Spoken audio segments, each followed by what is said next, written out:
हरे कृष्ण। तो आप सभी भक्तों का हार्दिक स्वागत है आज के श्री राम कथा में। तो आज हम लोग चर्चा करेंगे श्री वाल्मीकि रामायण के पहले स्कंद के पहले अध्याय का श्लोक संख्या 43 तक चर्चा किया था। प्रतिज्ञा प्रतिज्ञातश्च रामेण वधः संयति रक्षसा ऋषीणामग्निकल्पानां दंडकारण्यवासिनां। Rama promised the fire like rishis living at Dandakaranya that he would kill the Rakshasas in battle. तो जब समस्त ऋषि मुनि आए, भगवान रामचंद्र को प्रार्थना की राक्षसों को, आसुरी प्रकार के राक्षस, ऐसे राक्षस जो आसुरी प्रवृत्ति के हैं, उनका वध करने के लिए भगवान रामचंद्र उनको प्रॉमिस करते हैं, प्रतिज्ञा लेते हैं कि राक्षसों से का वध कर देंगे। और इसलिए तो ये भी हमने कल कर लिया था। तेना तत्रैव वसता जनस्थान निवासिनी विरूपिता शूर्पणखा राक्षसी काम रूपिणी। तो जनस्थान नामक जगह पे वास करने वाली राक्षसी शूर्पणखा का भगवान उसका विरूपित कर देते हैं। और उसके पश्चात ततः शूर्पणखा वाक्यात् उद्युक्तान् सर्वराक्षसां खरं तिरिशिरंशं चैव दूषणं चैव राक्षसं निजघान रणे रामस्तेषां चैव पदानुगान्।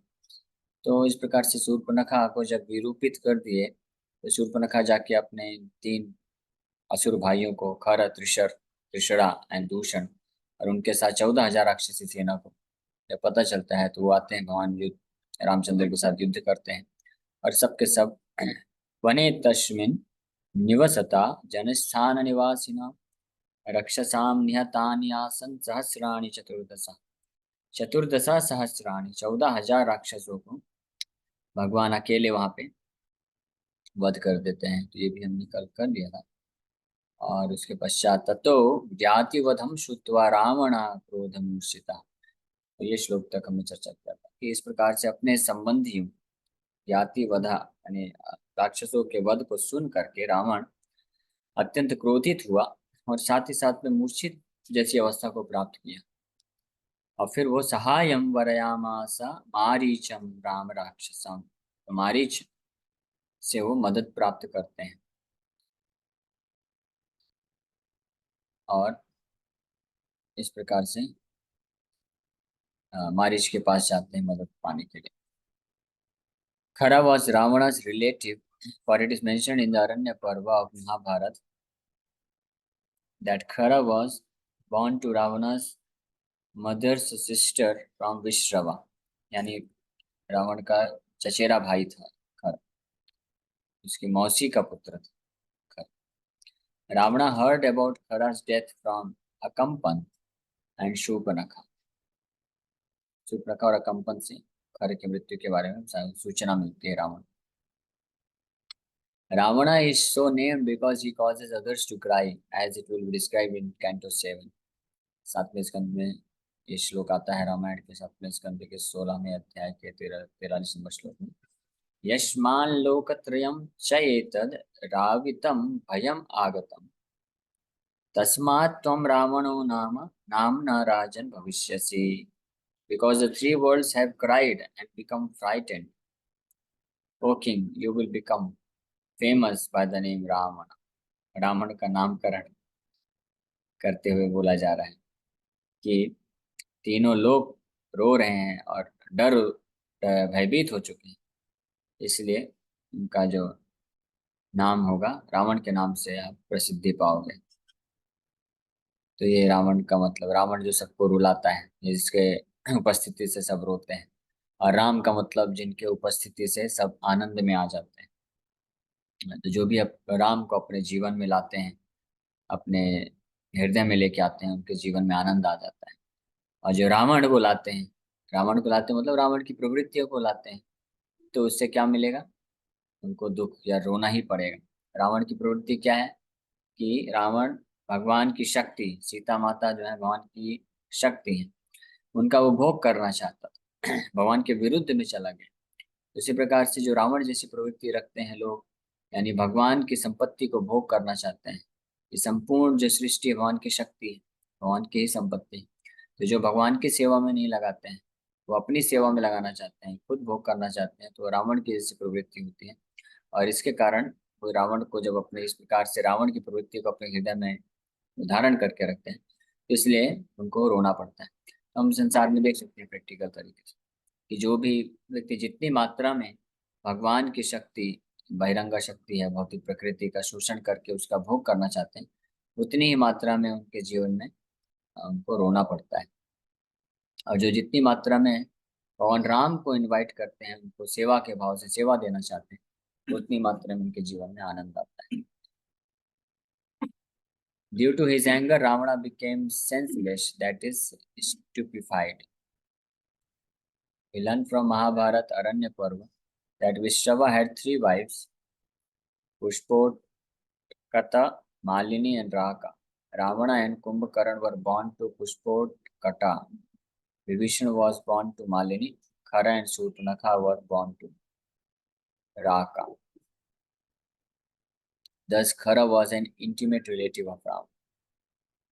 तो विश्रवा के पुत्र थे ये सब के सब, रावण, कुंभकर्ण, विभीषण, खर और शूर्पणखा, ये सब विश्रवा के पुत्र थे। उनकी तीन पत्नियों से, पुष्पोटकटा, मालिनी एंड राका। पुष्पोटकटा से रावण और कुंभकर्ण का जन्म हुआ था। और विभीषण हुए थे, मालिनी से पैदा हुए थे, पुत्र थे उनके। और खर और शूर्पणखा राका के द्वारा उत्पन्न हुए थे। तो ये महाभारत में वर्णन है। अब आगे, वार्यमानः सुबाहुशो मारीचेन स रावणः न विरोधो बलवता क्षमो रावण तेन ते। Ravana was repeatedly checked by Marich.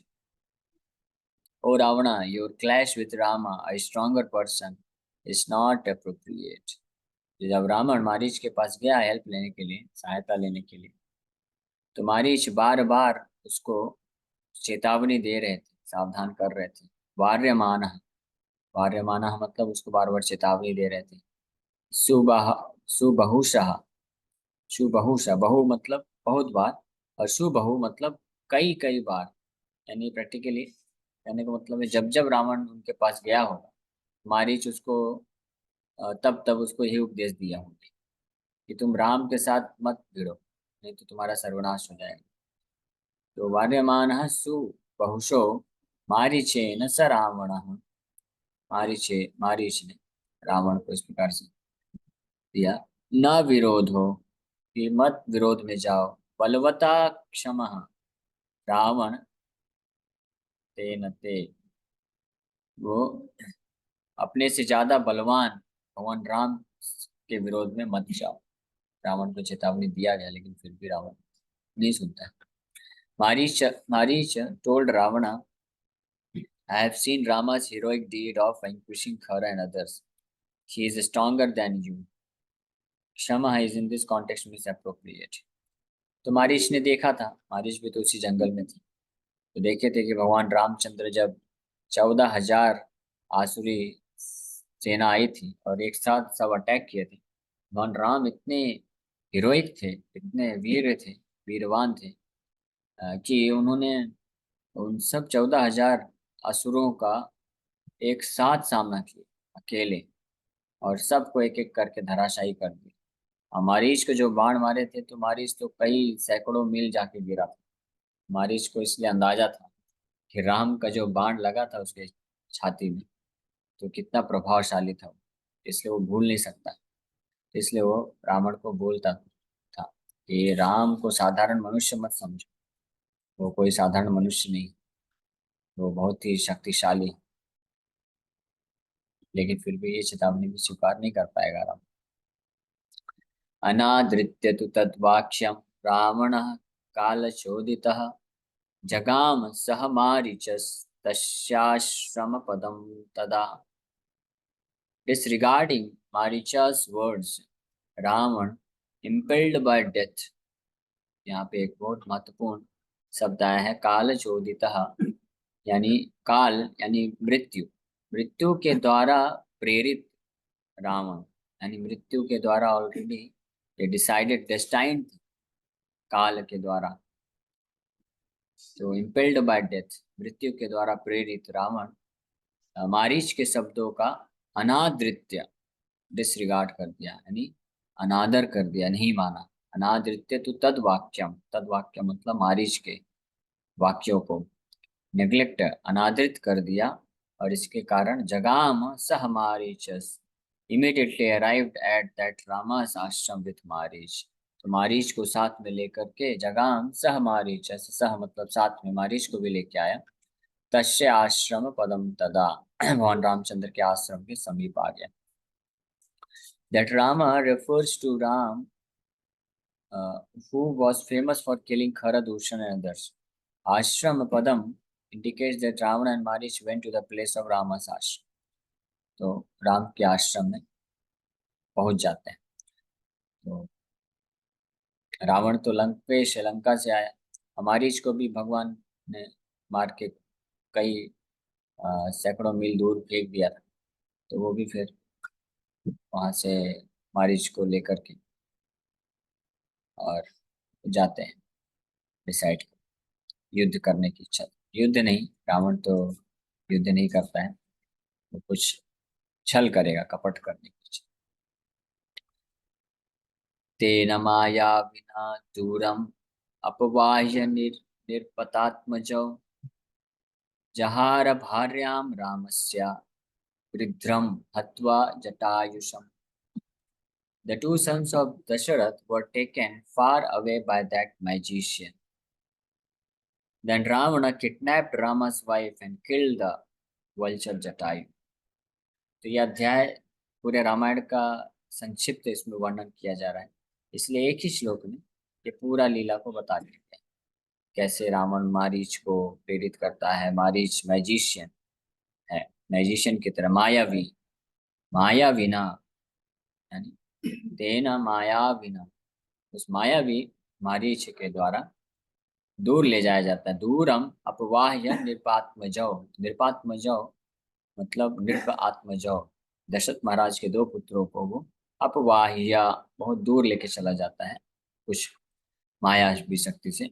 और फिर रावण यहाँ पे जहार भार्याम रामस्या, राम भगवान की भार्या सीता माता को किडनैप कर लेता है, और साथ ही साथ में लेके जब जा रहा था रुद्रम अथवा जटायुषम, और जटायु को मार देता है। इस प्रकार से सीता हरण का लीला एक श्लोक में आपको संक्षिप्त में बता दिया गया। Maya Vina indicates that Marich had magically assumed the form of a celebrated deer, an alluring, colorful golden deer. He was engaged by Ravana to first of all take Rama away to a distant place by becoming repeatedly visible and invisible, and then to take away Lakshmana to that place by crying in a voice that resembled Rama's voice. Then when the vulture Jatayu had arrived to release Sita, Ravana killed him. That is, he hurt Jatayu to such an extent that he eventually succumbed to death. Sita was Rama's wife, his eternally inseparable companion, and yet Ravana took her away from him. तो मारीच, ये सब जैसे पता है आपको कथा, Marich golden Sita स्वर्ण स्वर्ण हिरण का रूप लेकर के तो कभी प्रकट होता था, कभी अप्रकट होता था। तो इस प्रकार से प्रकट अप्रकट अपने आप को कर करके भगवान राम को काफी दूर ले गया, और फिर भगवान राम की आवाज में चिल्लाता है जोर से, और लक्ष्मण को भी वहां से निकाल लेता है, और इस मौके का फायदा उठा कर रावण लेके चला जाता है माता सीता को। तो यहाँ पे जहार भार्याम राम अस्या, यहाँ पे वर्णन है, सीता माता को ले जाता है। तो अभी इस प्रथम अध्याय में तो सार रूप में बताया गया, और आगे जो आएगा डिटेल में वर्णन होगा जब हम किष्किंधा कांड में पढ़ेंगे, उसमें और डिटेल में वर्णन किया जाएगा। On the authority of the Puranas, learned authorities declared that Sita created a false Sita and then personally entered into fire while the false Sita was kidnapped by Ravana. When the false Sita entered into the fire, after Ravana was killed, the real Sita came out of the fire. तो हालांकि वाल्मीकि रामायण में बस इतना बताया गया है कि सीता माता को किडनैप करके ले जाते हैं। लेकिन अन्य पुराणों में ये वर्णन प्राप्त होता है कि माता सीता को जब वो किडनैप कर रहा था रावण, तो उस वक्त वो जो किसने किडनैप किया था जिन सीता को, तो वो वास्तव में माया सीता को किडनैप किया था। माया सीता का अपहरण करके ले गया था। और जो ओरिजिनल सीता है वो अग्निदेव के साथ अग्निलोक में थी। और जब रावण के वध के पश्चात अग्नि परीक्षा होती है माता सीता की, तो जो माया सीता होती है वो अग्नि में प्रवेश करती है। और जो ओरिजिनल सीता है अग्निलोक से जो है वापस आ जाती है भगवान रामचंद्र के साथ। तो इस उद्देश्य से अग्नि परीक्षा किया गया। तो रावण इस प्रकार से जटायु को वध करके माता सीता को लेकर चले जाता है। कृद्रम च निहतं दृष्ट्वा ऋतां श्रुत्वा च मैथिलीं राघव शोक संतप्तो विललापाकुलेन्द्रियः. Noticing that the vulture had been vanquished and hearing from him that Maithili Sita had been stolen, Raghav Ram burnt in distress and lamented while his senses were agitated. तो ये एक ऐसी लीला है भगवान रामचंद्र की, जो बड़े से बड़े जो तथाकथित विद्वान है उनकी भी बुद्धि को भ्रमित कर देती। केवल और केवल जो भक्त हैं वही इस लीला को समझ सकते हैं। तो भगवान रामचंद्र जब देखे विद्रम च निहतम दृष्टवा, ये देखे कि विद्रम जटायु का वध हो चुका है, ऋताम श्रुत्वा च मैथिली, और जटायु के द्वारा उन्होंने सुना कि किस प्रकार से ऋताम हर लिया गया है, मैथिलीम को यानी सीता माता को हर के ले गया है रावण। तो राघव भगवान रामचंद्र राघव शोक संतप्तो, शोक में पूरी तरह से डूब गए। विललाप आकुलेन्द्रिय, और विलाप करने लग गए, शोक में हो गए और विलाप करने लग गए, रोने लग गए।